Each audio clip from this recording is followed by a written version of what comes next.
Words cannot express how deeply moved and grateful we are right now. When we started this journey, 10,000 subscribers felt like an impossible dream, but here we are, and it's all because of you. Every single one of you who clicked that subscribe button, every comment that made us smile, every like that encouraged us to keep going, every suggestion that helped us improve, you've all become part of our family. There have been moments when we felt like giving up, when the views were low and the doubts were high, but then we'd see your messages of support, your excitement for our content, and suddenly we remembered why we started this. You didn't just help us reach 10,000 subscribers. You helped us believe in ourselves and our dreams. To every viewer reading this, to your families who maybe watch alongside you, to those who share our videos with friends, thank you from the bottom of our hearts. This milestone isn't just ours, it belongs to all of us. We promise to keep creating content that makes you proud to be part of this incredible community. With all our love and gratitude, thank you. Let the story begin. The water was everywhere. It poured through the ceiling like a waterfall, soaking the imported Italian marble floors, destroying priceless artwork, and turning the penthouse into a disaster zone.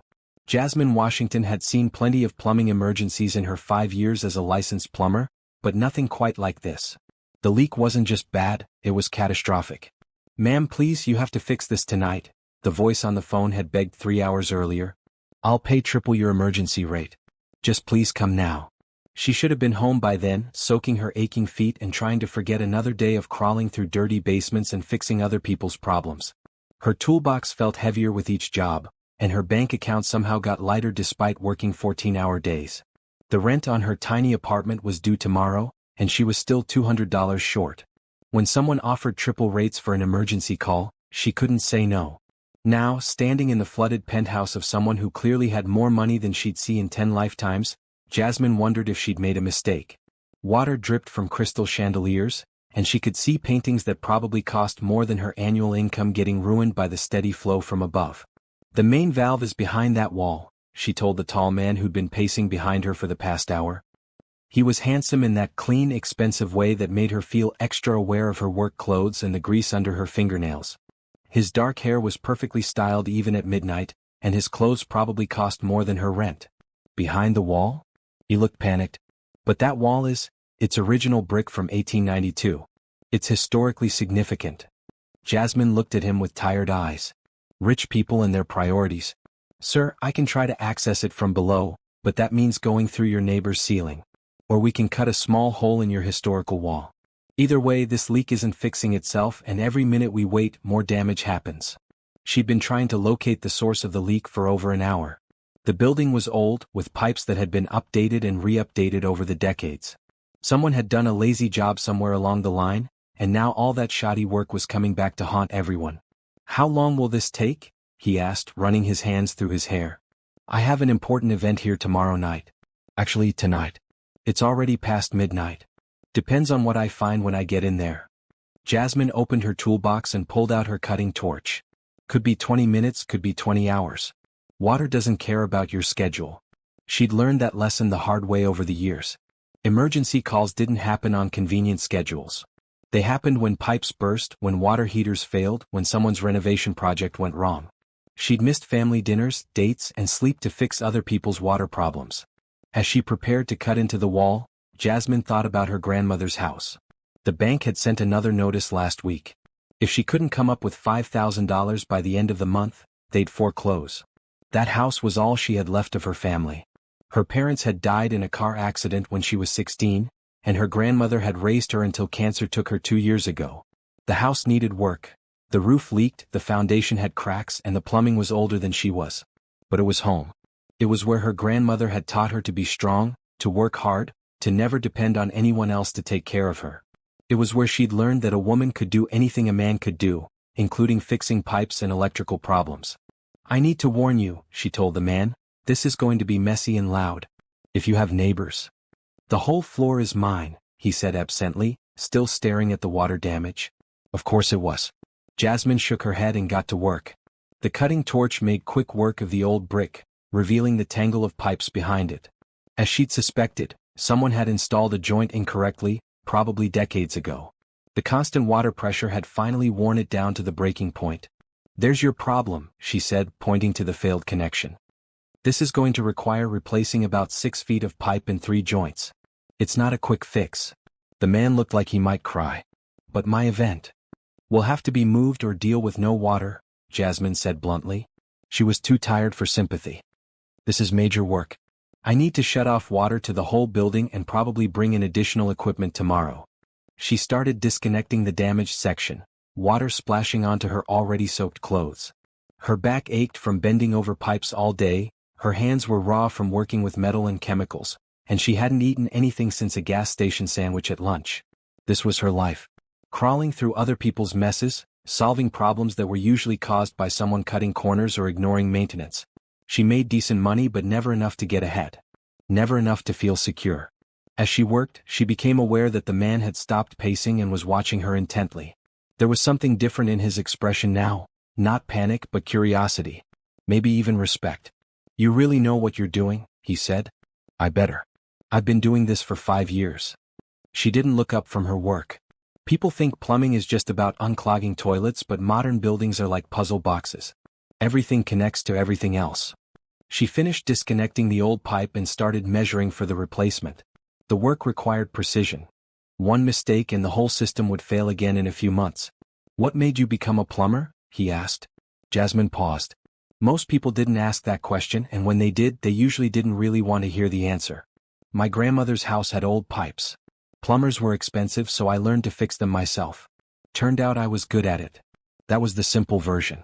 The real story involved months of watching YouTube videos, making mistakes that flooded her basement, and slowly building the skills and confidence to do the work professionally. It meant going to trade school while working part-time jobs, dealing with customers who didn't want to pay a woman to fix their pipes, and proving herself over and over again. By 3 in the morning, she had the new pipe section installed and was testing the connections. Everything held. The leak was fixed. That should do it, she said, wiping her hands on a rag.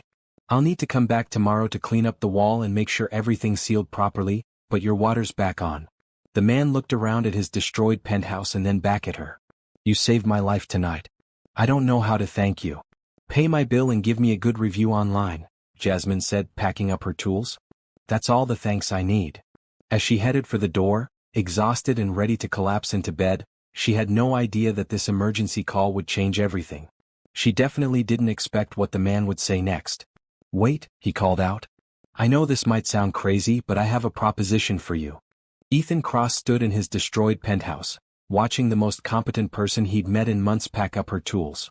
In the past 3 hours, she'd solved a problem that had sent him into a complete panic, and she'd done it with a calm professionalism that impressed him more than any boardroom presentation ever had. He wasn't supposed to be impressed by tradespeople.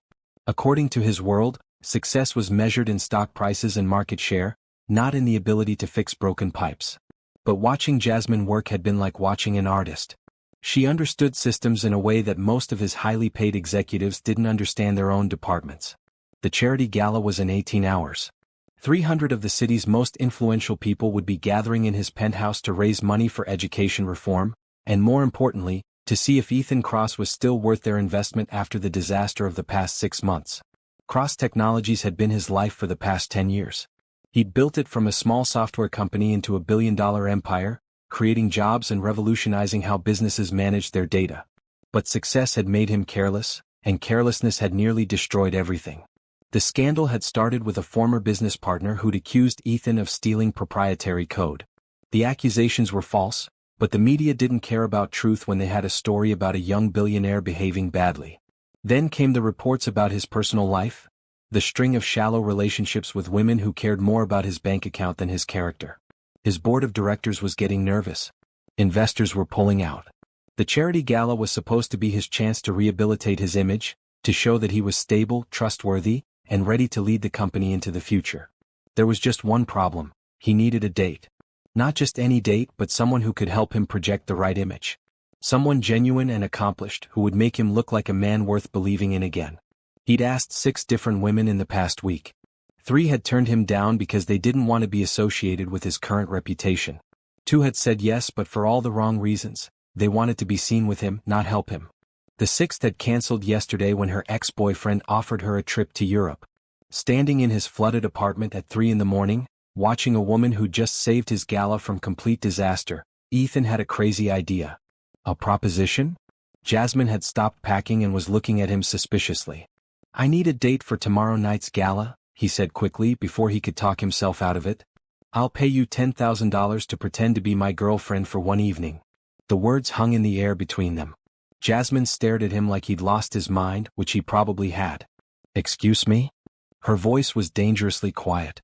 I know how it sounds, but hear me out. I'm having some business difficulties. Public relations problems. I need to appear stable and trustworthy, and I need a date who isn't just interested in my money. So you're offering me money to pretend to be interested in you? Jasmine shouldered her toolbox. That's rich even for a rich guy. It's not like that. Ethan followed her toward the door. You'd be helping me save my company. Thousands of jobs depend on whether investors still have confidence in me. And you think hiring a fake girlfriend is going to solve your problems? When she put it like that, it sounded even more ridiculous. But Ethan was desperate. You impress me tonight. You're intelligent, competent, and genuine. Those are exactly the qualities I need people to see me with. Jasmine stopped at the door and turned back to him. Let me get this straight. You want to pay me to dress up and pretend to be in love with you so people will think you're a better person? It's just one night. A few hours. And $10,000 could probably solve whatever problem brought you out on an emergency call at midnight. He saw something flicker across her face, a moment of consideration before the anger returned. You don't know anything about my problems, she said coldly. You're right. But I know financial stress when I see it. I grew up poor before all this. He gestured around the expensive apartment. I remember what it felt like to need money and have no way to get it. So now you think you can just buy people? I'm not trying to buy you. I'm proposing a business arrangement. You provide a service, I pay for it. It's not that different from what you just did with my plumbing. Jasmine laughed, but there was no humor in it. Fixing pipes and pretending to be someone's girlfriend are very different things. Are they? Both require skill, both help solve a problem, both deserve fair compensation. She studied his face for a long moment. Why me? You could hire an actress, a model, someone who actually knows how to play this game. Because you're real. When you walk into that room tomorrow night, people will know you're not there for my money or my connections.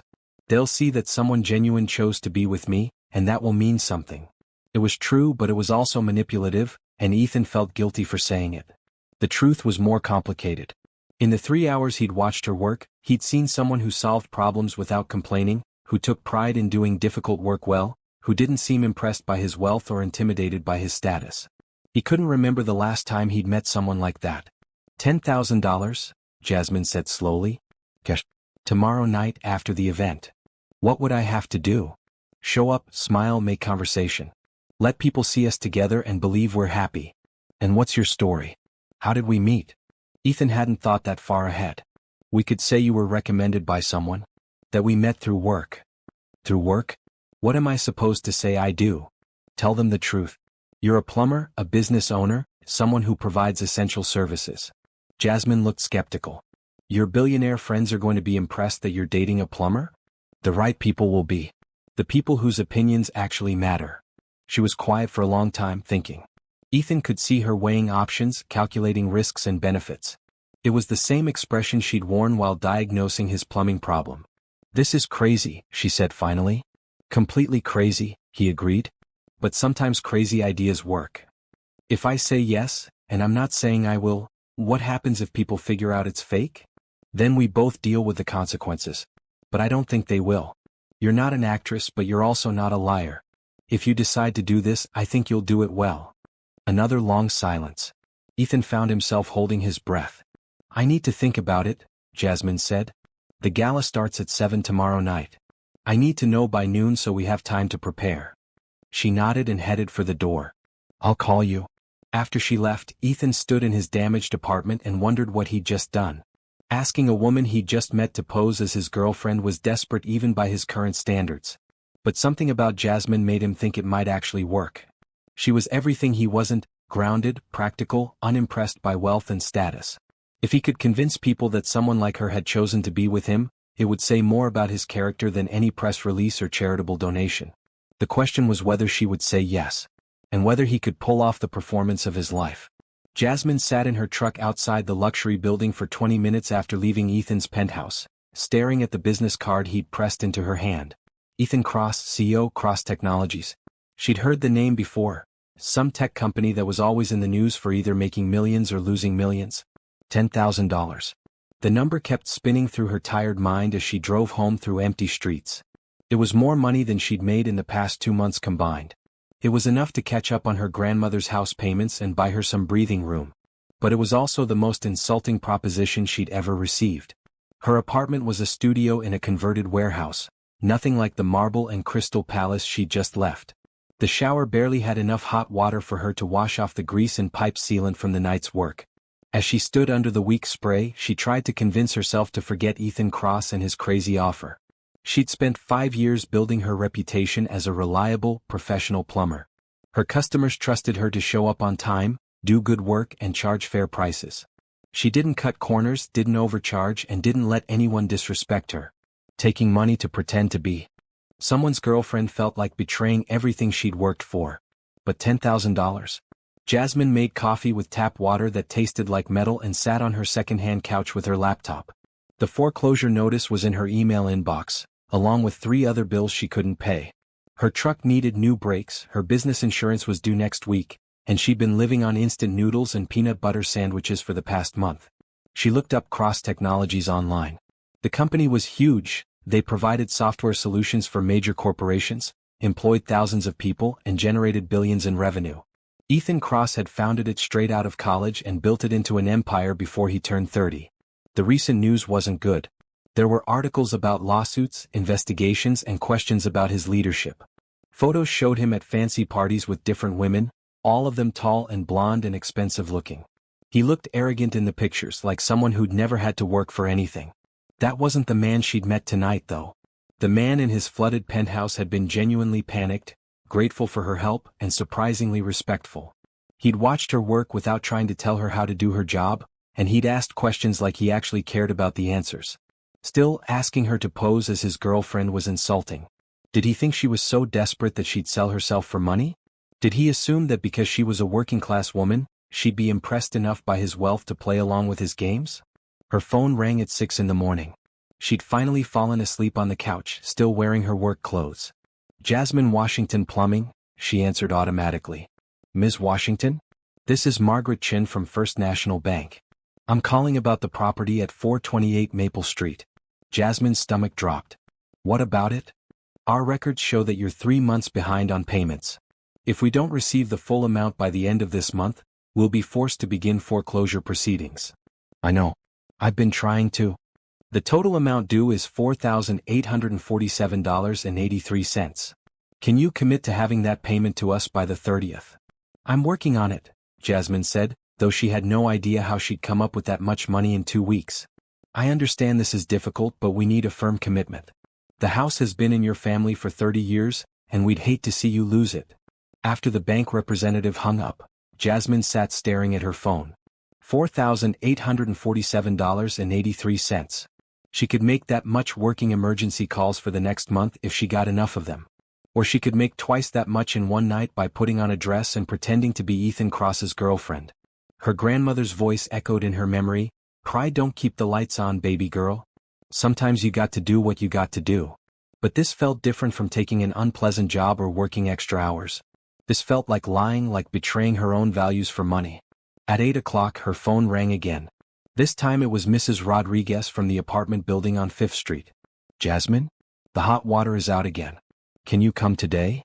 I'll be there by 10, Jasmine promised, grateful for the distraction. The job took 4 hours and paid $300. Good money, but not enough to solve her problems. As she worked, she found herself thinking about Ethan's offer. $10,000 for a few hours of work. It was more than she'd make in the next month, even if business was good. By noon she was parked outside a coffee shop, staring at Ethan's business card again. Her phone showed 17 missed calls from numbers she didn't recognize, probably bill collectors. Her credit cards were maxed out, her savings account was empty, and she had $43 in checking. She dialed the number on the card. Ethan Cross. It's Jasmine Washington. From last night. Jasmine. I was hoping you'd call. I want to be clear about something. This isn't about you. This isn't about being impressed by your money or wanting to be part of your world. This is purely business. I understand. If I do this, I need the money tonight before the event starts. And I need your word that this is just pretending to be your girlfriend. Nothing else. You have my word. It's just an appearance, nothing more. And if anyone asks questions afterward, you'll tell them we broke up amicably. No drama, no stories about me in the media. Agreed. Jasmine took a deep breath. Then yes, I'll do it. Thank you. This means more than you know. Where do we meet? I'll send a car for you at 4. We need to go shopping first, get you something appropriate to wear. I can buy my own clothes. This isn't about whether you can afford it. It's about finding something that fits the event. These people have expectations and we need to meet them. Jasmine hated that he was right. She owned one dress and it was 5 years old and bought for a cousin's wedding. It wouldn't work for a billionaire's charity gala. Fine. But I'm paying you back for whatever we spend. If it makes you feel better. After they hung up, Jasmine sat in her truck wondering what she'd just agreed to. In 6 hours she'd be dressed up and pretending to be in love with a man she barely knew, surrounded by people who lived in a completely different world. Her phone buzzed with a text from Ethan. Thank you for saying yes. I know this is asking a lot. She typed back, just remember, this is business. Nothing personal. But as she drove home to shower and prepare for whatever came next, Jasmine couldn't shake the feeling that she was about to make a mistake that would change everything. The car that picked her up was a black sedan with leather seats and a driver who called her ma'am. Jasmine had never been in anything so expensive. She wore her best jeans and a clean shirt, knowing that in a few hours she'd be dressed like someone else entirely. Ethan was waiting outside an exclusive boutique in the city's shopping district. He looked different in daylight, younger, less polished than she remembered. When he smiled at her, it seemed genuine. Ready for this? He asked. No, Jasmine said honestly. But let's do it anyway. The boutique was the kind of place Jasmine had only seen in movies. Everything was white and gold, with soft lighting and clothes that didn't have price tags because if you had to ask, you couldn't afford them. A woman with perfect makeup and an accent that might have been fake approached them immediately. Mr. Cross, so wonderful to see you again. And this must be Jasmine, Ethan said smoothly. We need something elegant for tonight's gala. Something that shows off her natural beauty without trying too hard. The woman, her name tag said Vivian, looked Jasmine up and down with the calculating gaze of someone sizing up a challenge. Of course. What's your usual size, dear? I don't have a usual size for places like this, Jasmine said bluntly. Vivian's smile became more genuine. Well, let's figure it out then. You have a lovely figure, strong shoulders, beautiful skin tone. We can work with this. For the next hour, Jasmine was measured, draped, and analyzed like a science project. Dresses appeared and disappeared. Colors were held up to her face while Vivian and Ethan debated undertones and complementary shades. This one, Ethan said when Jasmine emerged from the dressing room in a deep emerald dress that hugged her curves without being too revealing. The fabric was some kind of silk that felt like water against her skin. It's perfect, Vivian agreed. The color brings out your eyes, and the cut is sophisticated but not overly formal. Jasmine looked at herself in the three-way mirror and barely recognized the woman staring back. The dress transformed her from a plumber in work clothes to someone who might actually belong at a billionaire's party. How much? She asked. Don't worry about it, Ethan said. I told you I'd pay you back. It's $3,000, Vivian said helpfully. Jasmine's knees nearly gave out. $3,000? For one dress. It's Italian silk, hand-beaded and custom-fitted, Vivian explained. Really, it's quite reasonable for the quality. Reasonable. Jasmine made $3,000 in a good month, and this woman was calling it reasonable for a dress she'd wear once. We'll take it, Ethan said. And shoes, accessories, whatever she needs. The shoes were another $500. The jewelry was borrowed from the boutique's collection. Apparently rich people rented diamonds for special occasions. The purse was $400 and smaller than Jasmine's tool pouch. By the time they finished shopping, Jasmine felt like she was wearing someone else's life. Everything was beautiful and expensive and completely foreign to her experience. Now what? She asked as they sat in the back of Ethan's car. Now you learn how to be my girlfriend, he said, pulling out his phone. We need to get our story straight before tonight. He showed her photos on his phone. Pictures of himself at various events, business meetings, and social gatherings. These are the people we'll be seeing tonight. Richard Blackwood is the chairman of my board of directors. He's the one I most need to impress. Patricia Vance runs the largest investment firm in the city. If she pulls her money out of my company, others will follow. Jasmine studied the faces. They all looked the same to her, well-dressed, well-fed, and completely confident that the world owed them something. What's my background supposed to be? She asked. Tell them the truth. You're a business owner, a skilled professional, someone who works hard and takes pride in what you do. They're going to look down on me. Some of them will.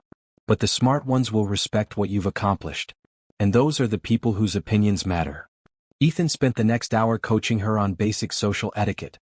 Which fork to use, how to make small talk, what topics to avoid. He told her about his company, his background, and the problems he was facing. Why should I care if your company survives? Jasmine asked. You're still rich either way. Because Cross Technologies employs 12,000 people. If the company fails, those people lose their jobs. The software we develop helps small businesses manage their operations more efficiently. We're not just making rich people richer. We're creating tools that help everyone. There was passion in his voice when he talked about his work, a genuine enthusiasm that surprised her. This wasn't just about money for him. Plus, he added with a self-deprecating smile, I really hate losing. They practiced walking together, talking together, looking like a couple who'd been together long enough to be comfortable with each other. Ethan explained the subtle touches that would sell their relationship.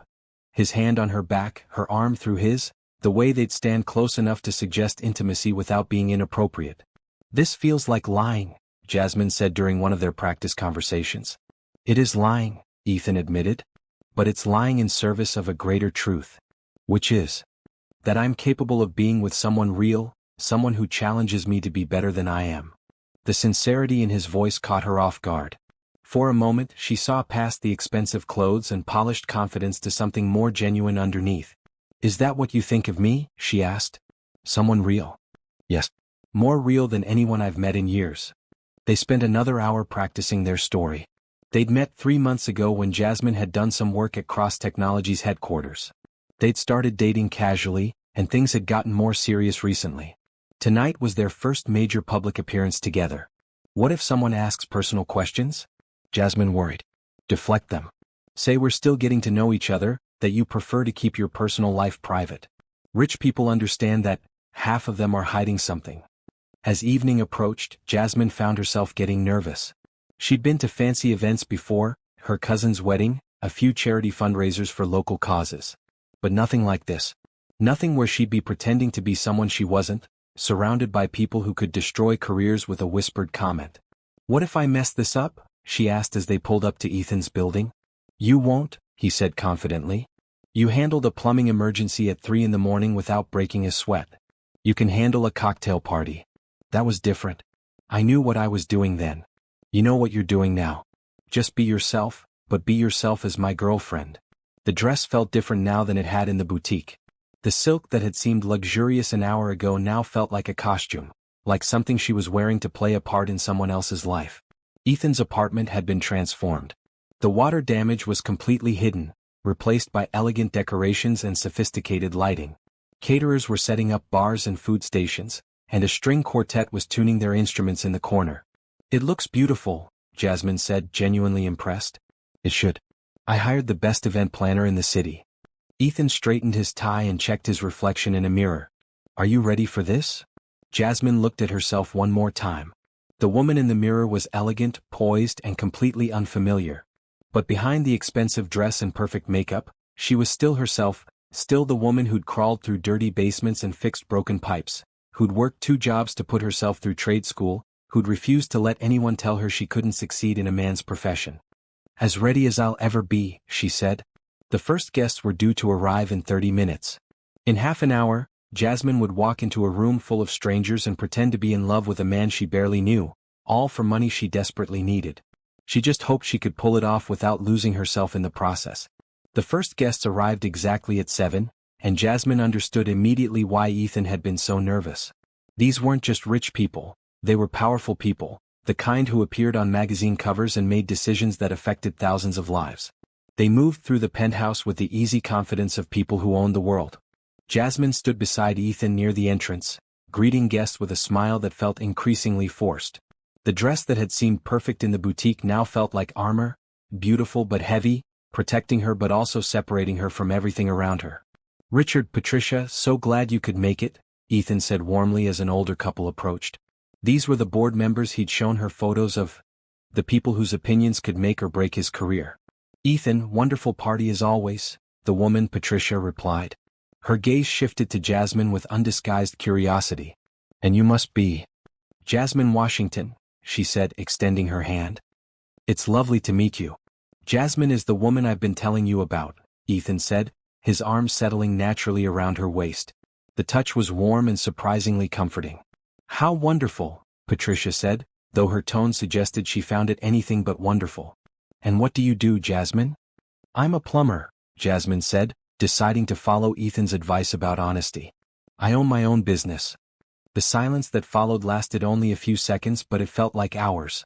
Patricia's eyebrows rose slightly and Richard cleared his throat. "How interesting," Patricia finally said. "That must be very hands-on work." "It is," Jasmine agreed, refusing to be embarrassed. "Buildings are complex systems. When something goes wrong, people need someone who understands how everything connects." "Jasmine saved my life last night," Ethan said smoothly. "I had a major plumbing emergency that could have ruined tonight's event. She worked until 3 in the morning to fix it." "You fixed Ethan's plumbing?" Richard asked, and something in his tone suggested he found this amusing. "Among other things," Jasmine replied, meeting his gaze steadily. As the evening progressed, Jasmine found herself having variations of the same conversation over and over. People were polite but clearly puzzled by her presence. She could see them trying to figure out what a plumber was doing at a charity gala for education reform, dressed in a $3,000 dress and hanging on the arm of one of the city's most eligible bachelors. "You're doing great," Ethan whispered during a brief moment when they were alone. "I feel like I'm in a zoo," she whispered back. "They're all staring at me like I'm some exotic animal." "Let them stare. Half the women here are wondering how you got me, and half the men are wondering if they have a chance with you." Despite everything, Jasmine smiled. "You're good at this fake relationship thing." "I'm motivated," he said, and something in his eyes made her wonder if he was still talking about business. The cocktail hour gave way to dinner, and Jasmine found herself seated between a technology journalist and the wife of a pharmaceutical executive. The conversation flowed around topics she knew nothing about: stock prices, political connections, vacation homes in the Hamptons. "So Jasmine," the journalist said during the salad course, "how did you and Ethan meet?" This was the question she'd been dreading. "Through work," she said, sticking to their practice story. "I did some repairs at his office building." "And he asked you out?" The woman seemed genuinely interested now. "Not exactly. We kept running into each other and eventually started talking. One thing led to another. It wasn't entirely a lie. They had met through work, and one thing had definitely led to another, just not in the way everyone assumed." "How refreshing," said the pharmaceutical executive's wife. "Most of the men here wouldn't notice a working woman if she fixed their toilet." "Actually," Jasmine said, warming to the topic, "you'd be surprised how many powerful men become very interested in my opinions when their pipes are backing up and their important dinner party is in jeopardy." The table laughed, and Jasmine realized she was starting to relax. These people weren't so different from her regular customers. They just had more money and better clothes. The real test came during the charity auction. Ethan was expected to bid on several items, partly to support the cause and partly to demonstrate his continued financial stability. Jasmine watched as paddle after paddle went up, as people casually spent more money on a weekend getaway than she made in 6 months. "The next item is a week-long sailing vacation in the Caribbean," the auctioneer announced. "Bidding starts at $5,000. Paddles shot up around the room. The bid quickly rose to $15,000, then $20,000, then $25,000. $30,000, called out a man Jasmine didn't recognize. She felt Ethan tense beside her. This was clearly more than he'd planned to spend, but backing down now would send the wrong message about his financial situation. $35,000, Ethan called out, raising his paddle. The other bidder hesitated, then raised his paddle again. $40,000. Jasmine could see the calculation in Ethan's eyes. This was about more than a vacation. It was about maintaining appearances, about proving he could still afford to play in this league. $50,000, Ethan said firmly. The other bidder shook his head and lowered his paddle. Sold to Mr. Cross for $50,000. Applause filled the room, but Jasmine noticed that some people were whispering among themselves. Had Ethan bid too much? Not enough. She was beginning to understand that every action at an event like this carried multiple meanings. After dinner, as the party moved into its final phase, Jasmine found herself genuinely enjoying some of the conversations. She talked to a city councilwoman about infrastructure challenges, discussed small business regulations with a restaurant owner, and even found common ground with a tech entrepreneur who'd started his company in his garage. "You're a natural at this," Ethan said as they stood together on his balcony, looking out over the city lights. I'm good at talking to people, Jasmine replied. Rich people aren't that different from anyone else, once you get past all the fancy clothes and big words. Some of them are. Some of them have forgotten what it's like to work for something, to worry about paying bills or keeping a roof over their heads. Is that what happened to you? Ethan was quiet for a moment. I try not to let it happen. But it's easy to lose perspective when you're surrounded by all this every day. Through the floor-to-ceiling windows, they could see the party continuing inside. People were drinking expensive wine, making deals, and networking with the kind of casual efficiency that came from years of practice. Why did you really ask me to do this? Jasmine asked. And don't give me the line about needing someone genuine. You could have found an actress who'd be better at playing this part. Ethan leaned against the balcony railing, considering his answer. Because when you were fixing my pipes last night, you looked at me like I was just another customer. Not a billionaire, not a potential opportunity, just a guy with a problem who needed help. I haven't had anyone look at me like that in years. That's because to me you were just another customer. Exactly. And for 3 hours I got to be just another customer. I got to watch someone who was really good at their job solve a problem without any ulterior motives or hidden agendas. It was the most honest interaction I've had in months. Jasmine studied his face in the soft light from the party. There was something vulnerable in his expression, something that didn't match the confident CEO image he projected. So this whole thing is about you wanting to feel normal? This whole thing is about me wanting to remember what normal feels like, he corrected. And hoping that maybe some of that will rub off on how people see me. Before Jasmine could respond, the balcony door opened and Patricia Vance stepped outside. Sorry to interrupt, she said, though her tone suggested she wasn't sorry at all. Ethan, could I have a word? Of course. Ethan straightened, his public persona sliding back into place.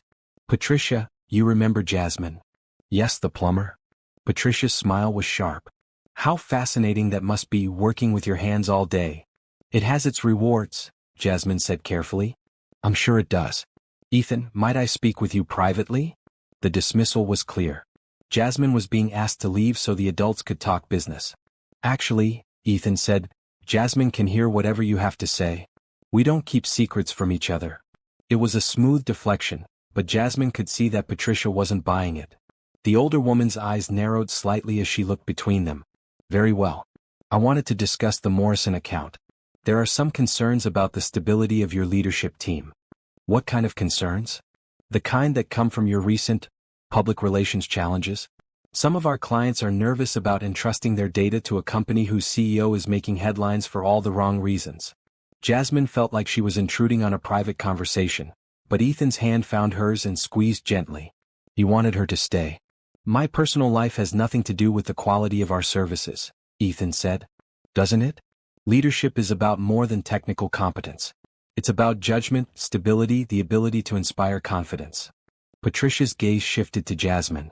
Your choice in companions reflects on all of those qualities. The insult was subtle but unmistakable. Jasmine felt her temper rise, but before she could respond, Ethan spoke. My choice in companions reflects my ability to recognize quality when I see it, he said evenly. Jasmine runs a successful business, provides essential services to the community, and has more integrity in her little finger than most of the people in that room. How romantic, Patricia said dryly. But romance doesn't reassure investors. Then maybe you need better investors. The tension on the balcony was thick enough to cut. Patricia's smile became even sharper. Perhaps we should continue this conversation in the office, she said. When you're thinking more clearly. After she left, Jasmine and Ethan stood in uncomfortable silence. Well, Jasmine said finally, I think I just cost you a major client. Patricia was looking for an excuse to cause problems anyway. This just gave her one. But she's right, isn't she? Being seen with me makes you look unstable. Being seen with you makes me look human, Ethan corrected. That's either going to help or hurt, depending on what kind of people I'm dealing with. As they rejoined the party, Jasmine couldn't shake the feeling that they'd crossed some kind of line on the balcony. What had started as a business arrangement was beginning to feel like something more complicated, something that could hurt both of them if they weren't careful. The evening wound down slowly, with guests saying their goodbyes and making plans for future meetings. Jasmine smiled and shook hands and played her part, but she was exhausted by the time the last person left.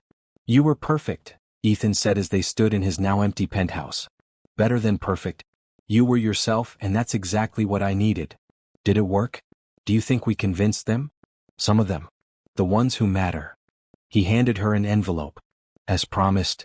Jasmine opened it to find $10,000 in cash. More money than she'd ever held at one time, enough to save her grandmother's house and give her breathing room for the first time in months. Thank you, she said, though the words felt inadequate. Thank you. You saved my company tonight, just like you saved my apartment last night. They looked at each other across the elegant room, both still dressed in their expensive clothes, both pretending this was just business. So what happens now? Jasmine asked. Now you go back to your life and I go back to mine. We'll tell people we broke up amicably in a few weeks, and that will be the end of it. Right. Back to normal. Back to normal, he agreed. But as Jasmine changed back into her regular clothes and waited for the car that would take her home, she couldn't help feeling that normal was going to be a lot more complicated than either of them expected. 3 days after the gala, Jasmine was under Mrs. Peterson's kitchen sink, wrestling with a corroded pipe joint, when her phone started buzzing with notifications. She ignored it at first. Emergency plumbing required focus, and Mrs. Peterson had been without hot water for 2 days. There we go, she said, tightening the final connection. That should hold for another 20 years. Mrs. Peterson, a retired teacher who reminded Jasmine of her grandmother, handed her a cup of coffee and a plate of homemade cookies. You're a lifesaver, dear. What do I owe you? $200 for parts and labor, Jasmine said, washing her hands in the newly functioning sink. As Mrs. Peterson wrote the check, Jasmine's phone buzzed again. Then again. By the time she got to her truck, she had 17 missed calls and 43 text messages. The first text was from her cousin Maria. Girl, you need to see this. Check Channel 7 News website now. Jasmine's stomach dropped as she opened the website. The headline made her feel sick. Cross-Technology CEO's mystery woman, from boardroom to bathroom. The article was accompanied by photos from the gala, pictures of her and Ethan talking, laughing, standing close together on the balcony. But the story wasn't about their relationship. It was about her. Jasmine Washington, 27, runs a small plumbing business in the city's industrial district, the article read.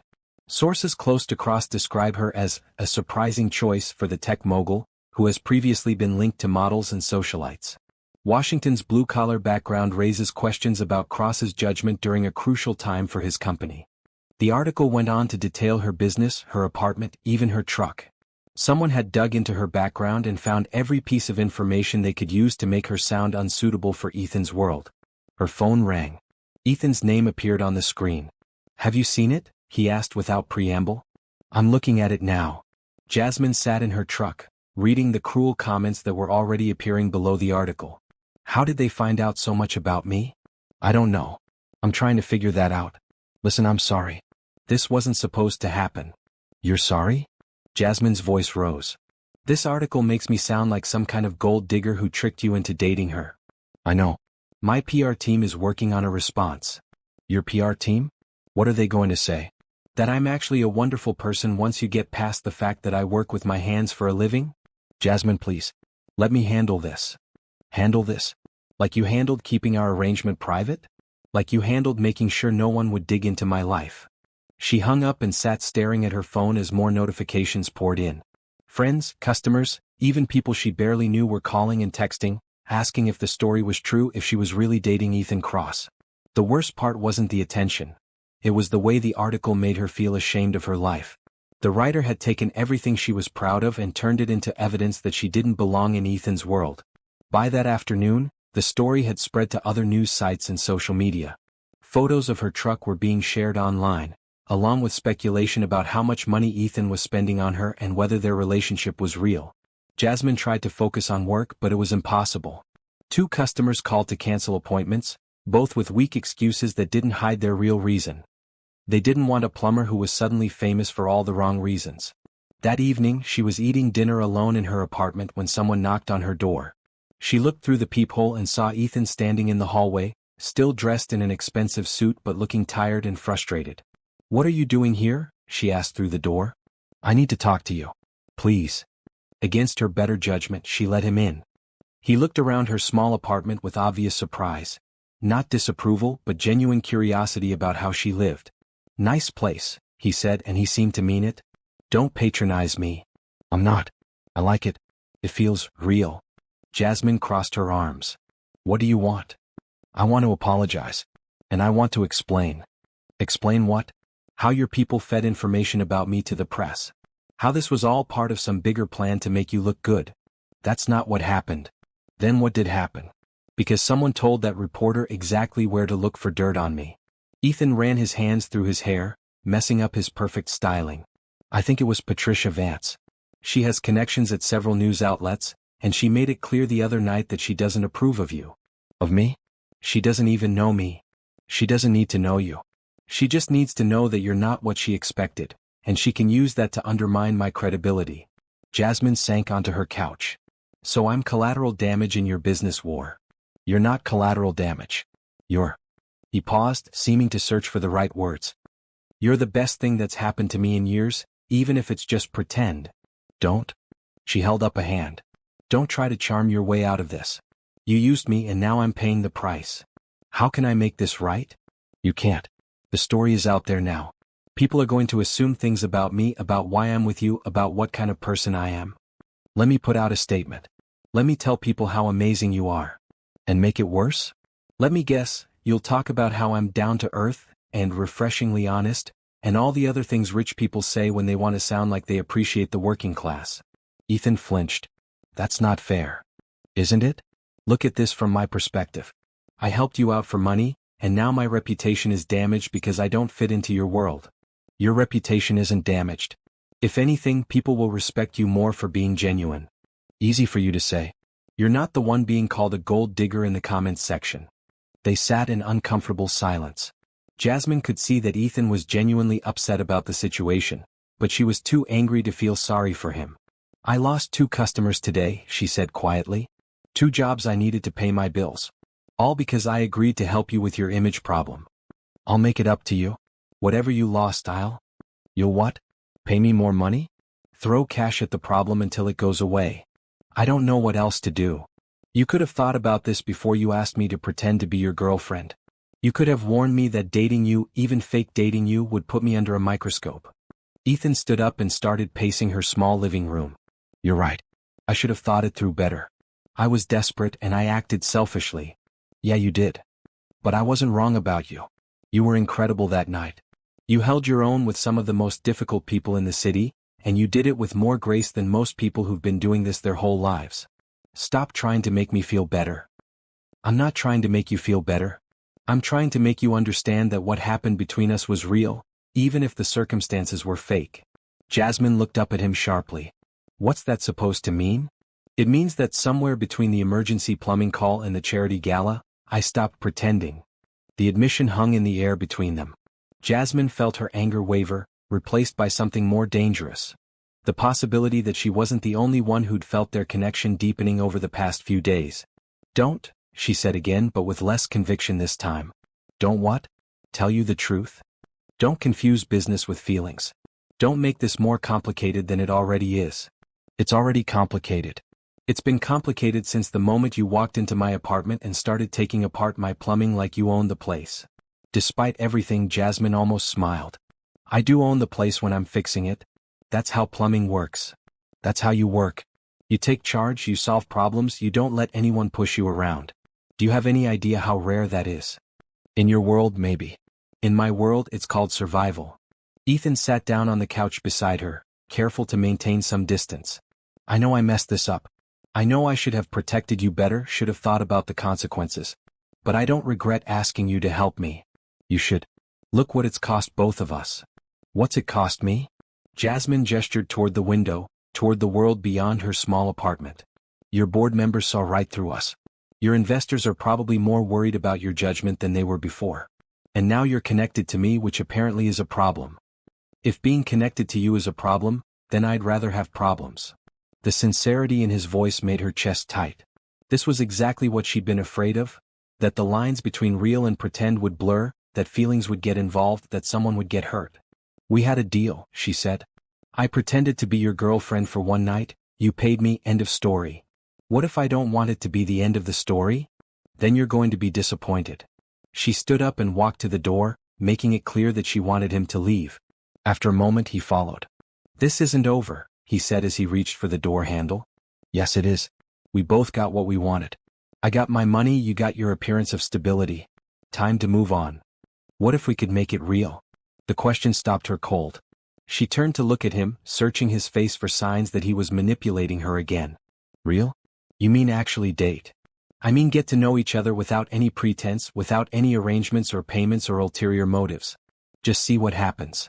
What happens is that I get destroyed by your world, and you get tired of dealing with someone who doesn't fit into it. You don't know that. Don't I? How long do you think it would take before you got embarrassed by your girlfriend who shows up to fancy restaurants with grease under her fingernails? How long before you wished you were with someone who understood your references and knew which fork to use? You learned all that in one afternoon. The fork stuff maybe. But I'll never understand why people spend $50,000 on a vacation they'll take once, or why anyone needs a purse that costs more than most people make in a month. Maybe I need someone who doesn't understand those things. Maybe I need someone who thinks they're as ridiculous as they actually are. Jasmine wanted to believe him. For a moment, standing in her doorway looking at this complicated, frustrating, surprisingly genuine man, she let herself imagine what it might be like to try something real with him. Then she remembered the article, the photos, the comments calling her a gold digger and a social climber. It wouldn't work, she said firmly. We're from different worlds and what happened today proves it. Different worlds can coexist. Not when one of them comes with a press corps and a board of directors who think I'm not good enough. Ethan opened his mouth to argue, but she held up her hand. Thank you for the opportunity. Thank you for the money. But this needs to be over now before one of us gets really hurt. He nodded slowly, though she could see he didn't agree. If you change your mind. I won't. After he left, Jasmine sat on her couch and stared at the envelope of money he'd given her 3 days ago. It was still on her kitchen table, enough to save her grandmother's house and give her the security she'd been desperate for. But looking at it now, she felt like she'd sold something more valuable than a few hours of her time. She'd sold a piece of herself, and the price had been higher than either of them had expected. The story exploded over the next week. What started as a single article about Jasmine's background became a feeding frenzy, with entertainment blogs, business publications, and social media influencers all weighing in on Ethan Cross's shocking choice in women. Jasmine tried to ignore it, but ignoring the internet was impossible when it was affecting her real life. 3 more customers canceled their appointments, citing scheduling conflicts that she knew were really about not wanting to be associated with her sudden notoriety. The building manager of her biggest commercial client called to say they'd be going in a different direction for their maintenance contract. Different direction, Jasmine muttered, sitting in her truck outside the building where she'd just been fired. Right. Her phone buzzed with another notification from the news alert she'd stupidly set up to track mentions of her name. This time it was a gossip blog with the headline, Gold Digger or Gold Mine. Inside Jasmine Washington's rise from the projects to the penthouse. She'd never lived in the projects. The article was completely wrong about her background, but accuracy didn't seem to matter when there was a narrative to sell. The worst part wasn't the lies, it was the comments. Hundreds of strangers felt qualified to judge her character, her motives, and her worth based on a few photos and a handful of facts taken out of context. She's obviously using him for his money, wrote one commenter. What does a billionaire see in a plumber? This has to be fake, wrote another. At least she's pretty. Gold diggers usually are. Jasmine threw her phone onto the passenger seat and started the truck. She had one more job today, fixing a water heater for Mr. Rodriguez, who'd been one of her first customers and had never cared what anyone thought about her. But when she arrived at his house, there was a van parked outside with a local news station's logo on the side. Ms. Washington. A woman with perfectly styled hair and too much makeup rushed toward her with a microphone. Could we get a comment about your relationship with Ethan Cross? No comment, Jasmine said, grabbing her toolbox and heading for the house. Is it true that you met him while doing plumbing work? How did a working-class woman like yourself end up dating one of the city's most eligible bachelors? Jasmine kept walking, but the reporter followed her to Mr. Rodriguez's front door. Our viewers are fascinated by your story. It's like a real-life Cinderella tale. It's not a tale, Jasmine said sharply. It's my life and I'd appreciate it if you'd respect my privacy. But surely you understand the public interest. The door opened before Jasmine could respond. Mr. Rodriguez appeared, took one look at the news crew, and stepped protectively in front of Jasmine. You people need to leave, he said firmly.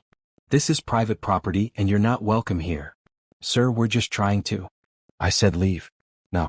Before I call the police. The reporter reluctantly retreated, but Jasmine knew she'd probably wait outside until the job was finished. "Thank you," Jasmine said as Mr. Rodriguez closed the door behind them. "Those vultures," he said, shaking his head. "I don't know what's wrong with people today. Can't leave a person alone to live their life. I'm sorry they bothered you because of me. Don't you apologize for anything. You're good people, Jasmine. I don't care who you're dating or not dating, you've always been honest with me, done good work, charged fair prices. That's all that matters." His kindness almost made her cry. After a week of being judged by strangers, having someone who actually knew her defend her character was overwhelming. The water heater repair was routine, but Jasmine found herself working slower than usual, dreading the moment when she'd have to go back outside and face the news crew again. "You know," Mr. Rodriguez said as she finished up, "my Maria follows all this celebrity gossip. She showed me some of the pictures from that fancy party you went to. I'm sorry. I know it's all over the news. You look beautiful. Happy. Like you belong there." Jasmine glanced up from packing her tools. "I didn't belong there." "Says who? You're smart, you work hard, you treat people with respect. Why shouldn't you be at a fancy party?" "Because I'm a plumber, not a socialite." "So? You think those rich folks never need their pipes fixed? You think their toilets work by magic?" Mr. Rodriguez chuckled. "Everybody needs what you do, Mija. Some of them are just too proud to admit it." His words stayed with her as she prepared to leave. The news van was still outside, but Jasmine had had enough of hiding. She walked straight to her truck, ignoring the reporter's shouted questions. But as she reached for the door handle, she changed her mind. She turned around and faced the camera. "You want a comment?" she said. "Here's your comment. I'm a licensed plumber with 5 years of experience and a perfect customer satisfaction record. I own my own business, I pay my taxes, and I've never asked anyone for anything I didn't earn. I don't owe anyone an explanation for who I spend my time with, and I don't appreciate being treated like a circus act because I went to one party. But Ms. Washington, I'm not finished. I'm proud of my work. I'm proud of the problems I solve and the people I help. And I'm tired of being made to feel like I should be ashamed of who I am just because some people think I don't fit their idea of who belongs in their world." She got in her truck and drove away, leaving the reporter standing on the sidewalk with her mouth open.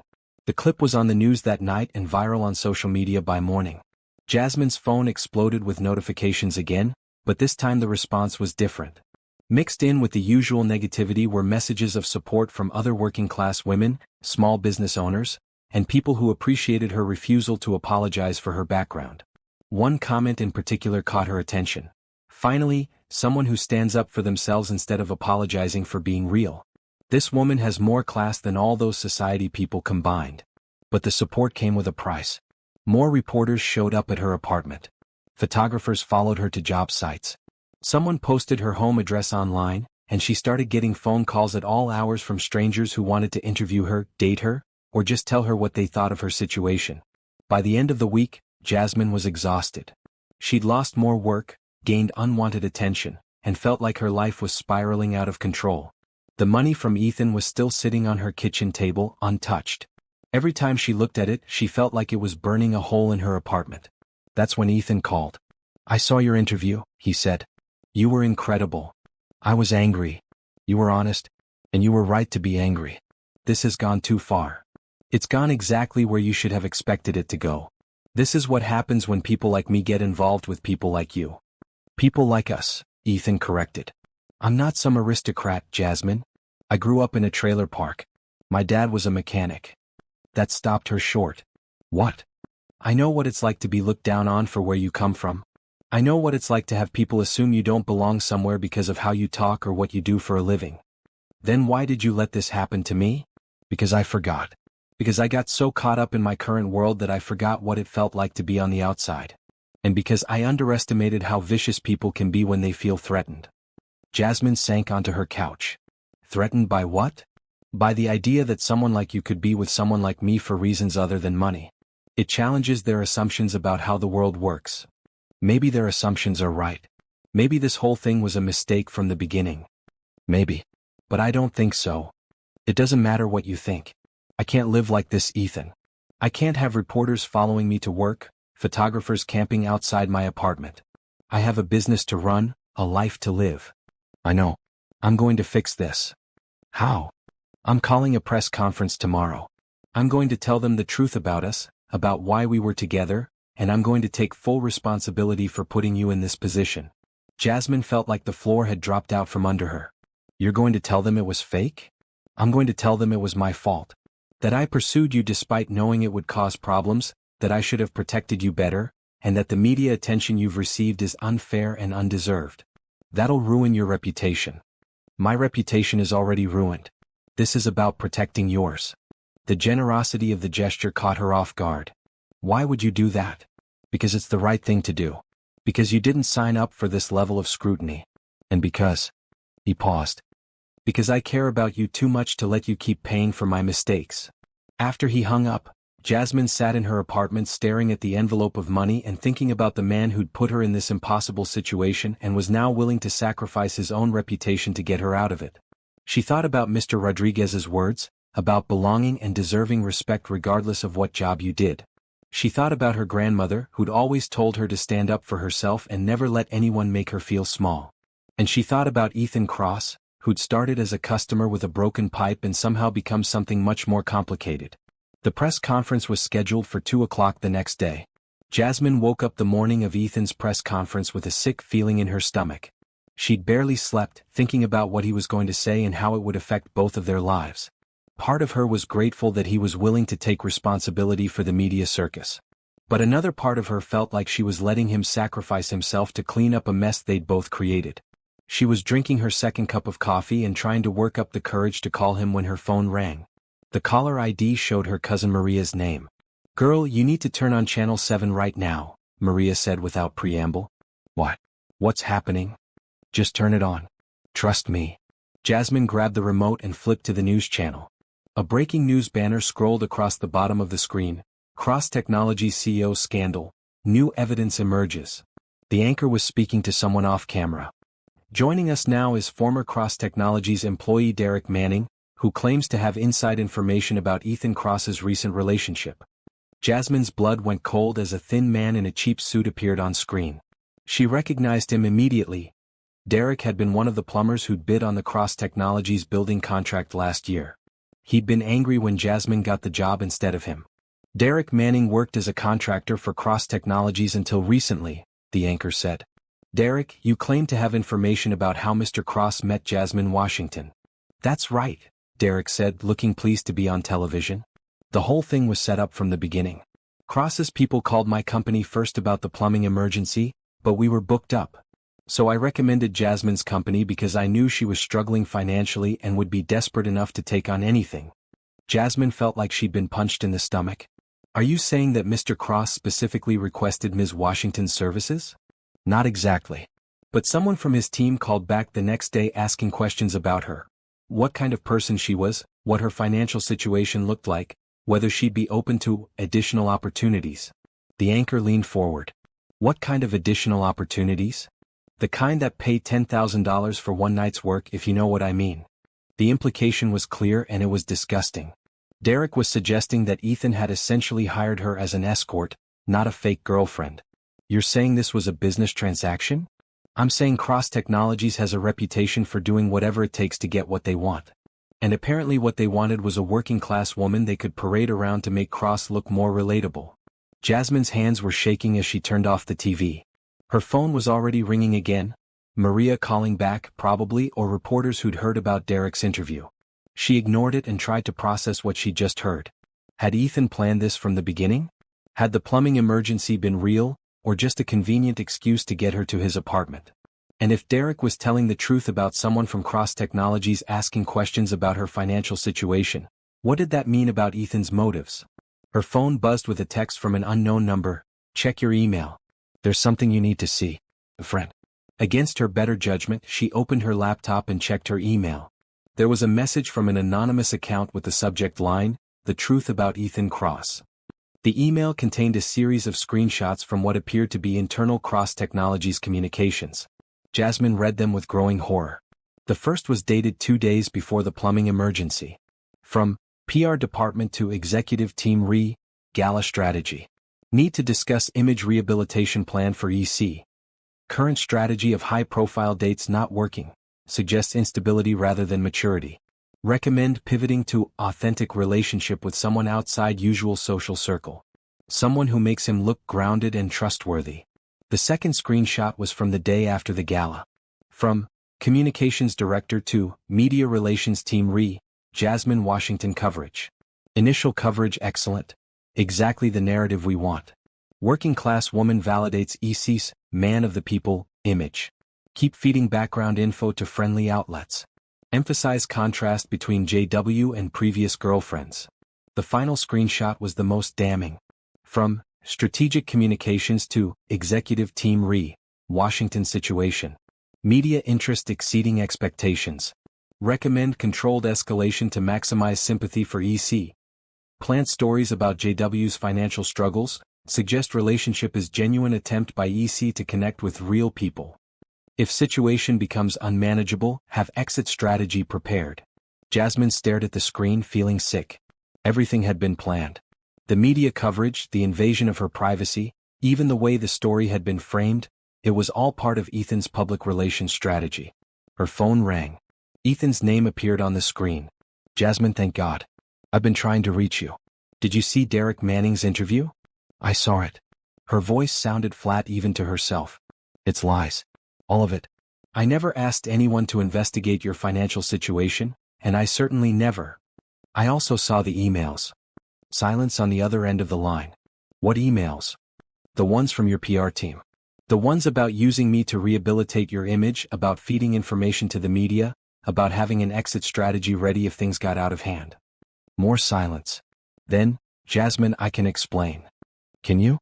Because it looks like you played me from the very beginning. The plumbing emergency, the desperate phone call, the proposition. It was all planned, wasn't it? No. The plumbing emergency was real. My proposition was spontaneous, I swear. But your team knew about it. They had a whole strategy built around our fake relationship. They developed a strategy after the fact. After I told them what we were doing. And you didn't think to mention that to me? You didn't think I had a right to know that your entire communications department was using my life to rebuild your reputation? I should have told you. You're right.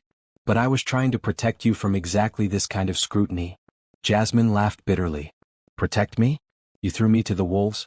Your people fed personal information about me to reporters, and you let them do it because it made you look good. I didn't know they were doing that. You're the CEO of the company. Don't tell me you didn't know what your own PR department was doing. I didn't read every email, every strategy memo. I was focused on saving my business. By using me as a prop. It wasn't supposed to be like that. Jasmine stood up and started pacing her small apartment. Do you know what the worst part is? I was starting to believe that maybe you actually cared about me. That maybe this could be something real. It could be. It is real, at least for me. How can it be real when it's built on lies? When your people were planning our relationship like a marketing campaign? Because somewhere in the middle of all the planning and strategizing, I fell for you. Really fell for you. Stop. Jasmine's voice was sharp. Just stop. I can't tell what's real and what's part of your PR strategy anymore. This is real. The way I feel about you is real. Is it? Or is that just what your team coached you to say in case I found out the truth? Jasmine, please. Let me come over. Let me explain in person. No. I don't want to see you. I don't want to hear your explanations or your apologies or your promises that this time will be different. What about the press conference? I'm still going to take responsibility for what happened. Don't bother. Your boy Derek already told everyone what they need to know. That I was just another business transaction for Cross Technologies. That's not true. Isn't it? You needed someone to make you look relatable and I needed money. You got what you wanted, I got what I wanted. End of transaction. If that's all it was, then why are you so angry? The question caught her off guard. Why was she so angry? If she'd really thought of their arrangement as purely business, Derek's revelations shouldn't have hurt so much. Because you made me believe it was something else, she said finally. Because you made me think that maybe someone like you could actually care about someone like me. I do care about you. You care about what I can do for your image. There's a difference. That's not fair. Fair? You want to talk about fair? Let's talk about how I've lost multiple customers because of this media circus. Let's talk about how I can't leave my apartment without someone shoving a camera in my face. Let's talk about how your PR team turned my financial problems into a talking point for your reputation rehabilitation. I'll make it right. Whatever you've lost, whatever damage this has caused. You'll what? Throw more money at the problem? That's your solution to everything, isn't it? I'm trying to help. You're trying to manage the situation. Just like your team managed our fake relationship and managed the media coverage and managed everything else about this disaster you created. Jasmine hung up and immediately turned off her phone. She couldn't handle any more calls, any more explanations, any more attempts to convince her that what she'd seen with her own eyes wasn't real. She looked at the envelope of money on her kitchen table. $10,000 that had seemed like salvation a week ago now felt like evidence of her own gullibility. She'd sold herself for money, and Ethan had bought exactly what he'd paid for, a performance that would make him look good to his investors and the media. The press conference was in 2 hours. Part of her wanted to watch it, to see what Ethan would say now that his carefully orchestrated plan had fallen apart. But she knew it would just be more of the same, more management, more strategy, more attempts to control the narrative. Instead, she took the envelope of money and walked to her truck. She had a bank payment to make, a house to save, and a life to rebuild. Again. As she drove toward downtown, Jasmine tried to convince herself that she was better off knowing the truth. Better off understanding that she'd been a pawn in someone else's game from the beginning. But knowing the truth didn't make it hurt less. And it didn't change the fact that for a few brief days, she'd allowed herself to believe in something that had never been real. Ethan stood at the podium in Cross Technology's main conference room, looking out at a sea of reporters and cameras.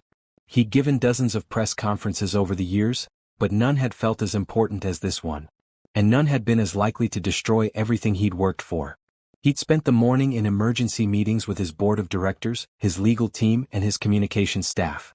Everyone had the same advice. Minimize the damage, distance himself from Jasmine, and focus on protecting the company. Just say it was a brief relationship that didn't work out, his lawyer had suggested. Emphasize that your personal life has no bearing on your professional capabilities.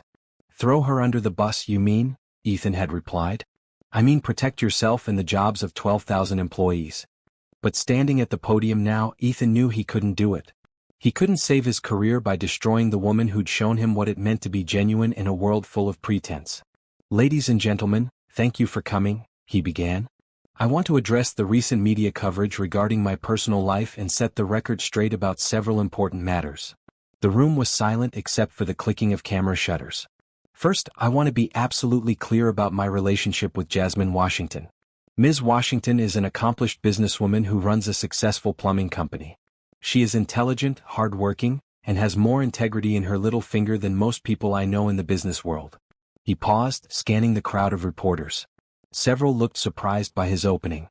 Second, I want to address the accusations made by Derek Manning earlier today.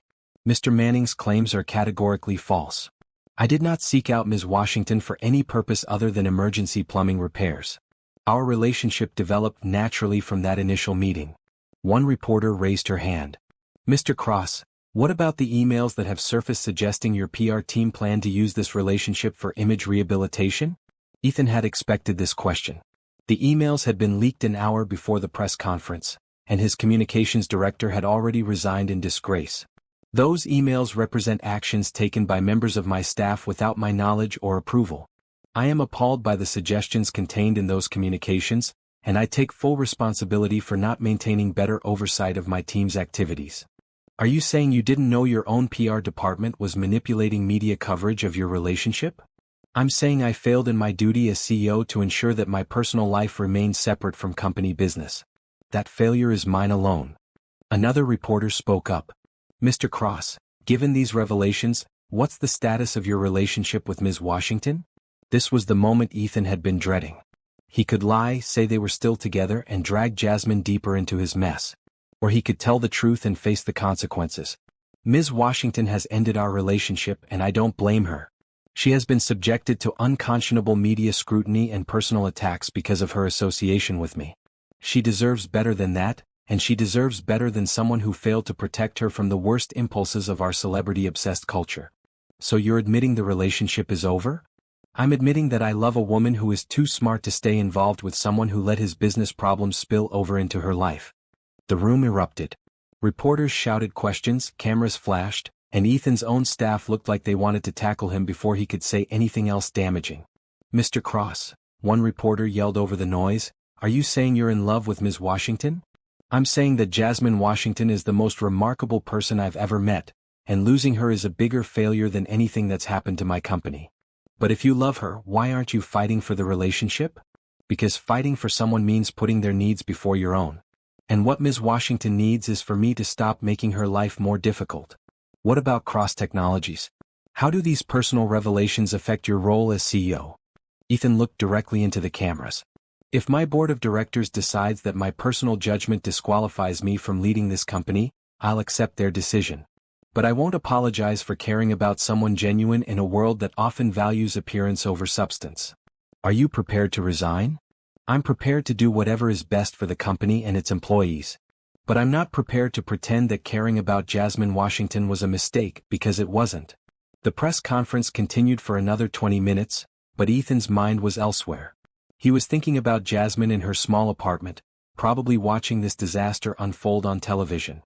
He was thinking about how he'd failed to protect her, how his world had consumed and damaged someone who'd never asked to be part of it. After the reporters left, Ethan sat alone in his office, staring out at the city skyline. His phone had been ringing constantly, board members, investors, business partners all wanting to know what he thought he was doing. His assistant knocked on the door. "Mr. Cross? Your mother is on line 3. Ethan hadn't talked to his mother in weeks. She lived quietly in the same small town where he'd grown up, deliberately avoiding the spotlight that came with having a famous son. "Hi, Mom. I saw your press conference on the news," she said without preamble. "Who is this woman?" "Someone I care about who wants nothing to do with me." "Why?" Ethan explained the whole story, the fake relationship, the media coverage, the PR disaster that had destroyed any chance he might have had with Jasmine. "So you paid her to pretend to be your girlfriend," his mother said when he finished. "Initially, yes. And then you fell in love with her." "Yes. And now she thinks everything between you was fake. Can you blame her?" His mother was quiet for a moment. "Do you remember when you were 12 and you wanted to ask Sarah Peterson to the school dance?" "Mom, this isn't the time for." "You were so nervous about asking her that you convinced Tommy Martinez to ask her first, just to see if she'd say yes to someone like you." Ethan remembered. Sarah had said yes to Tommy, and Ethan had spent the dance watching them together, regretting his cowardice. "The problem wasn't that Sarah wouldn't have said yes to you," his mother continued. "The problem was that you were so afraid of rejection that you never gave her the chance to choose you for real. This is different." "Is it?" "You're still hiding behind other people instead of being honest about what you want." "I was honest at the press conference." "You were honest with a room full of reporters. Have you been honest with her?" After they hung up, Ethan sat in his office thinking about his mother's words. He'd spent the past week trying to manage the situation, control the narrative, minimize the damage. But he hadn't done the one thing that actually mattered. He hadn't fought for Jasmine. He grabbed his keys and headed for the door. His assistant tried to stop him with a stack of urgent messages, but Ethan waved her off. "Cancel my meetings for the rest of the day," he said. "I have something more important to do." The drive to Jasmine's apartment took 20 minutes through heavy traffic. Ethan spent the time thinking about what he wanted to say, how he could possibly convince her that his feelings were real despite all the lies and manipulation that had surrounded them. But when he arrived at her building, Jasmine's truck wasn't in its usual parking spot. He called her phone, but it went straight to voicemail. He tried her business line with the same result. "She's not here," said a voice behind him. Ethan turned to see an elderly woman with groceries walking toward the building entrance. "I'm sorry?" "Jasmine. You're looking for Jasmine, right? I recognize you from the news. She left about an hour ago with suitcases." Ethan felt his heart sink. "Did she say where she was going?" The woman studied his face for a moment. "You're the one who broke her heart, aren't you?" "I'm the one who's trying to fix it." "Little late for that, don't you think?" "Maybe. But I have to try." The woman nodded slowly. She said something about visiting family out of state. Said she needed to get away from all the craziness for a while. Ethan thanked her and walked back to his car, feeling like he'd lost something irreplaceable. Jasmine was gone, and he had no idea how to find her or if she'd even want to be found. His phone buzzed with a text from his board chairman. "Emergency meeting tonight at 7 p.m. Your presence required." Ethan stared at the message, knowing it was probably about his job. The press conference had been professional suicide, and now he'd have to face the consequences. But as he drove back to the office, he realized he didn't regret what he'd said. For the first time in years, he'd told the truth instead of trying to manage his image. He'd chosen love over business, authenticity over strategy. Even if it was too late to matter to the only person whose opinion he cared about. 2 weeks later, Jasmine was sitting on her aunt's front porch in Tennessee, watching the sunset over the mountains and trying to pretend she wasn't thinking about Ethan Cross. The small town was peaceful in a way that made the chaos of the past month feel like something that had happened to someone else. Her Aunt Rose had taken one look at her when she'd arrived and declared that she needed mountain air and home cooking to clear her head. For 14 days, Jasmine had helped with chores around the property, fixed a few plumbing problems for neighbors, and tried to figure out what came next. "You planning to hide out here forever?" Rose asked, settling into the rocking chair beside her with 2 glasses of sweet tea. "I'm not hiding. I'm thinking. Thinking about that man who's been calling you every day?" Jasmine had been ignoring Ethan's calls since she left the city. Her phone showed 37 missed calls and dozens of text messages, all variations on the same theme: apologies, explanations, and requests to talk. "I don't want to hear what he has to say." Maybe not. But running away never solved anybody's problems. "I'm not running away. I'm taking a break from having my life turned into a reality show." Rose sipped her tea and studied her niece's face. "Your grandmother used to sit in this same chair when she was wrestling with problems. You look just like her when you're being stubborn." Grandma was never in love with a billionaire who lied to her. No, but she had her share of heartbreak. And she always said the worst pain came from the time she didn't give love a real chance. Jasmine's phone buzzed on the table between them. Another call from Ethan. She let it go to voicemail like all the others. "You know," Rose said conversationally, "that boy's been on the news again." Despite herself, Jasmine was curious. "What about?" "Something about his company. Looked like he was in some kind of trouble." Jasmine had been deliberately avoiding news coverage, but her aunt's comment made her wonder what had happened since she left. That evening, after Rose went to bed, she finally opened her laptop and searched for recent stories about Cross Technologies. What she found surprised her. The headlines weren't about their fake relationship or media scandals. They were about corporate upheaval. Cross Technologies board votes no confidence in CEO. Ethan Cross steps down amid investor pressure. Tech mogul loses company he built. Jasmine read the articles with growing shock. In the 2 weeks since his press conference, Ethan's board of directors had voted to remove him as CEO. Major investors had pulled their funding. The company he'd built from nothing was being sold to a larger corporation, and Ethan was being pushed out entirely. One article included a quote from him: "I accept full responsibility for the decisions that led to this outcome. My priority now is ensuring that Cross Technologies employees are protected during this transition."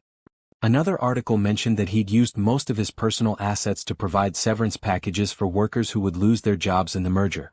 Jasmine stared at the screen, trying to process what she was reading.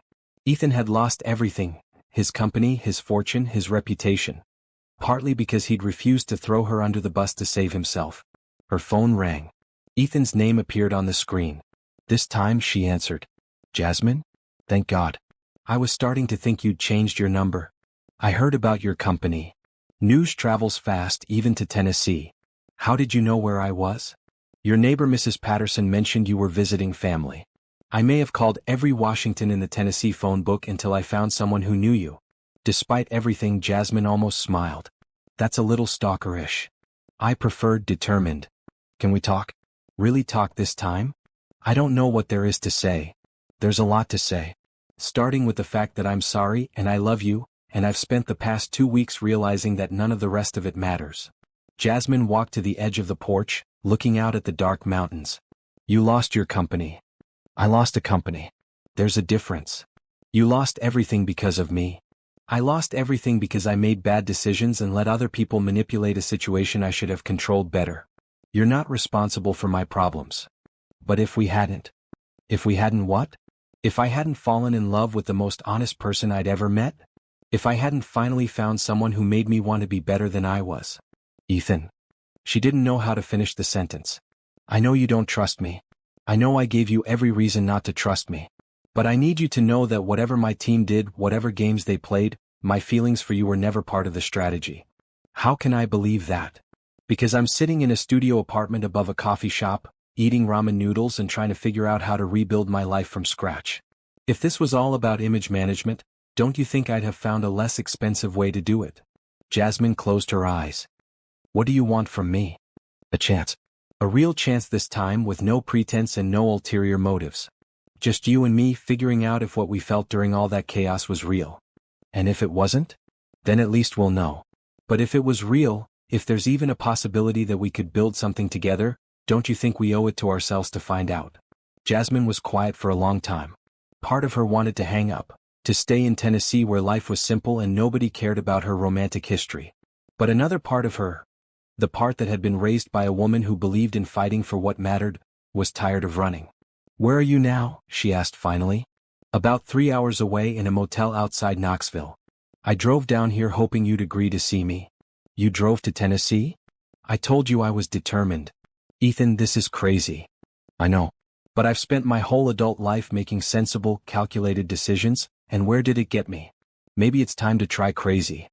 Jasmine looked back at her aunt's house, where Rose was probably listening to every word from behind the screen door. "There's a diner in town called May's," she said finally. "I'll meet you there tomorrow morning at 9. "Thank you. I know this doesn't fix anything, but thank you for giving me a chance to try." After they hung up, Jasmine sat on the porch steps staring up at the stars. She was scared of being hurt again, scared of getting pulled back into a world that had chewed her up and spit her out, scared of believing in something that might be too good to be true. But she was also curious. Curious about who Ethan Cross was when he wasn't trying to save his company or manage his image. Curious about whether the connection she'd felt between them had been real or just a product of unusual circumstances. "You did the right thing," Rose said, appearing in the doorway. "How do you know?" "You were eavesdropping." "Of course I was. And I know because your grandmother would have done the same thing. She always said you can't live your life being afraid of getting hurt. Sometimes you have to take the risk." "What if I'm making a mistake?" "Then you'll deal with it. But at least you'll know you tried." The next morning, Jasmine drove into town with butterflies in her stomach. May's Diner was the kind of place where everyone knew everyone else's business, and she could already see the curious looks from other customers as she walked in. Ethan was sitting in a back booth, looking nothing like the polished CEO she'd first met. His hair was messier, his clothes were casual, and he looked like he'd lost weight. But when he saw her, his face lit up with a smile that seemed completely genuine. "You came," he said, standing up as she approached the table. "I came. But I haven't decided anything yet." "Fair enough." They sat across from each other in uncomfortable silence until the waitress came to take their order. Jasmine asked for coffee and pancakes. Ethan ordered the same. "So," Jasmine said when they were alone again, "studio apartment above a coffee shop?" "It's actually not bad. The coffee's good and the rent's cheap. Plus, my landlord doesn't care about my credit rating or my recent employment history." "What are you going to do now?" "I'm starting over. I have some money left, not much but enough to live on while I figure out what comes next. I'm thinking about teaching, maybe? Or consulting for small businesses that need help with technology but can't afford big firms. That's a pretty big change from running a billion-dollar company. Maybe that's what I need. Maybe I lost track of why I started the company in the first place." The waitress brought their coffee and Jasmine wrapped her hands around the warm mug. "Why did you start it?" "Because I wanted to build something that mattered. I wanted to create tools that would help people solve problems, make their lives easier. Somewhere along the way it became about stock prices and market share instead of actually helping people." "Like me," Jasmine said quietly. "You were never about stock prices. You were about remembering what it felt like to care about someone more than I cared about my reputation." Their food arrived and they ate in more comfortable silence. Jasmine found herself studying Ethan's face, looking for signs of deception or manipulation. But all she saw was exhaustion and something that might have been hope. "I read the emails," she said finally. "The real ones, not just the ones that got leaked. Your PR team really did plan everything." "I know. I fired most of them after I found out what they'd done. But you're the CEO.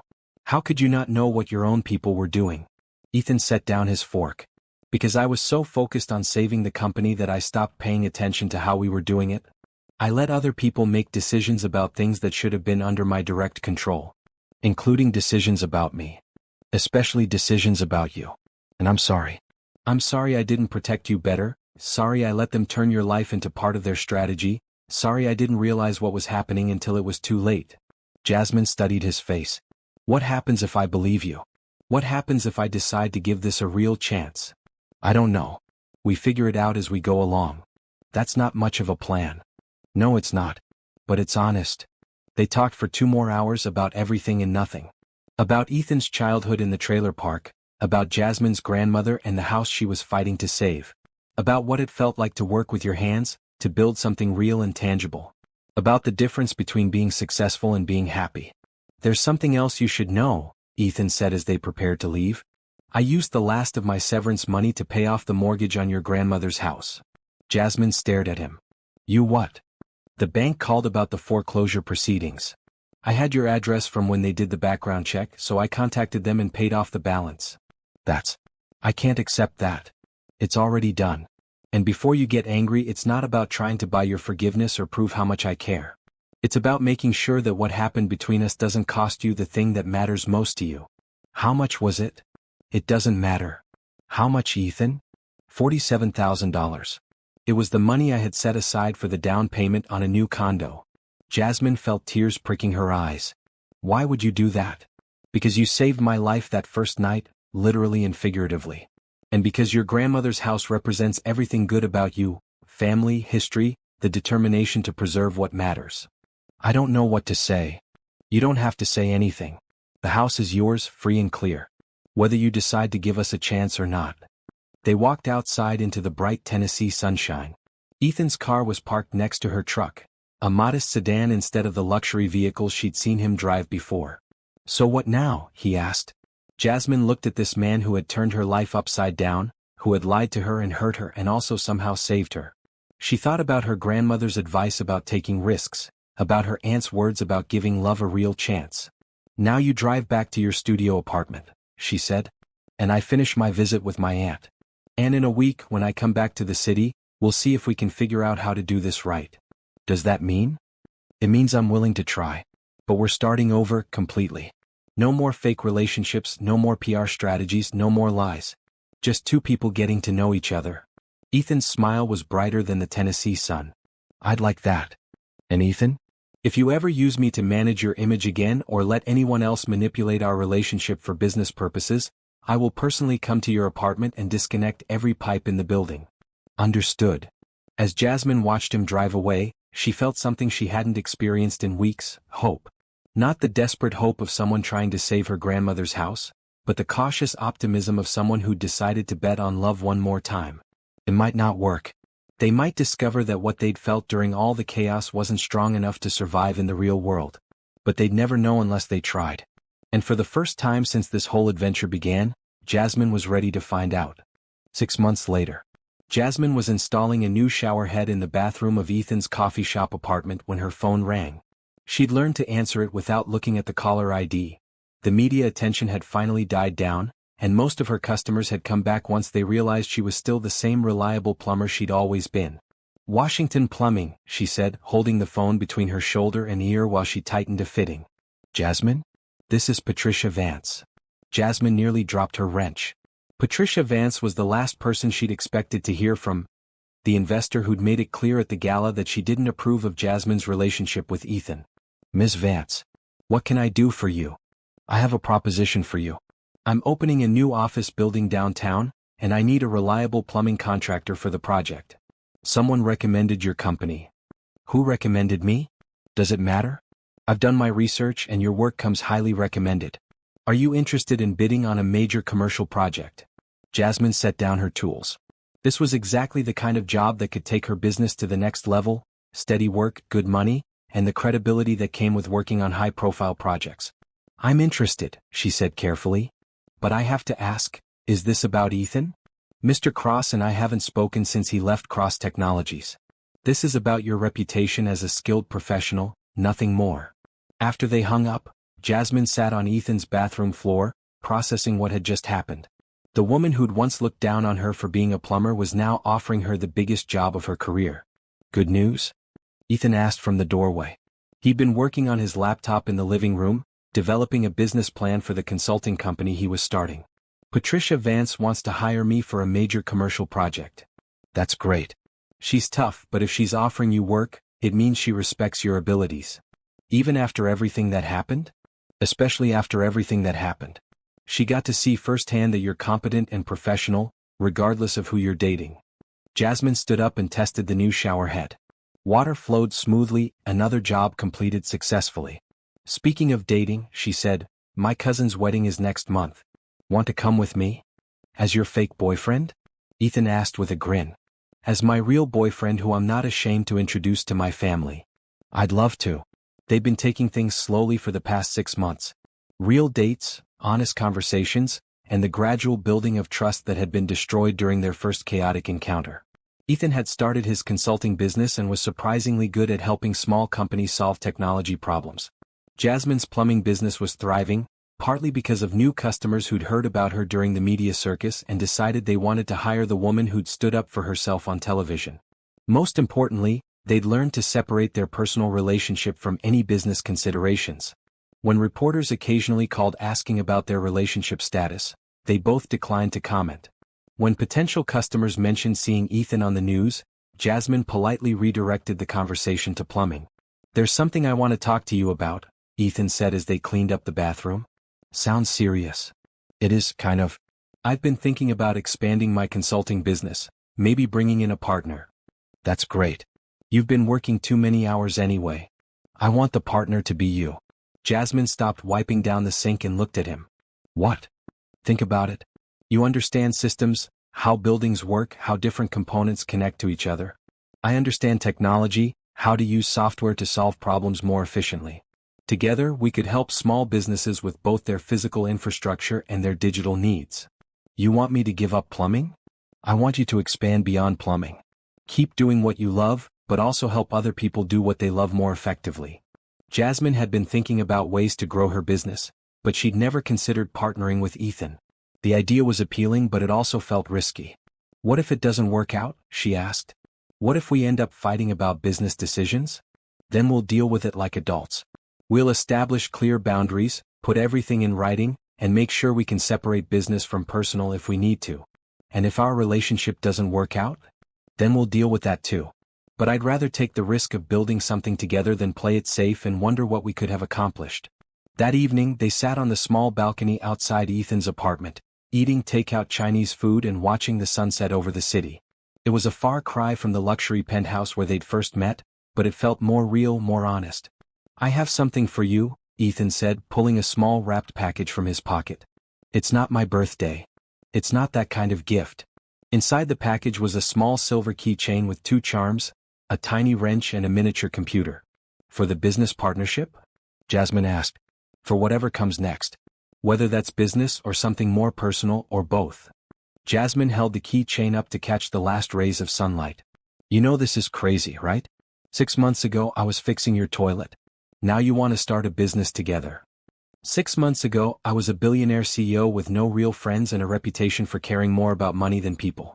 Now I'm living in a studio apartment and I've never been happier. Because of the apartment? Because of you. Because you showed me what it means to build something real instead of just managing appearances. Jasmine attached the keychain to her truck keys. Okay. Okay to the business partnership? Okay to all of it. The partnership, the expansion, the risk of mixing business with personal. But we do this right, legal contracts, clear boundaries and honest communication about everything. Agreed. And if your former colleagues laugh at the idea of you partnering with a plumber? Let them laugh. The best decision I ever made was calling a plumber at 3 in the morning. The best decision I ever made was answering the phone. As they sat together on the balcony, watching the city lights come on below them, Jasmine thought about how much had changed since that chaotic night when water was pouring through Ethan's penthouse ceiling. She'd thought she was just fixing a broken pipe, but she'd ended up fixing something much more important. 2 broken hearts that had found a way to heal each other. It hadn't been easy. There had been lies and misunderstandings, media circuses and damaged reputations. But they'd worked through it all, slowly building something real on the foundation of honesty and mutual respect. So what do we call this business? She asked. I was thinking Cross-Washington Solutions, Ethan said. Or maybe Washington Cross. You should go first, you're the one with the real skills. How about Systems and Solutions? Something that doesn't tie us to our personal history. I like it.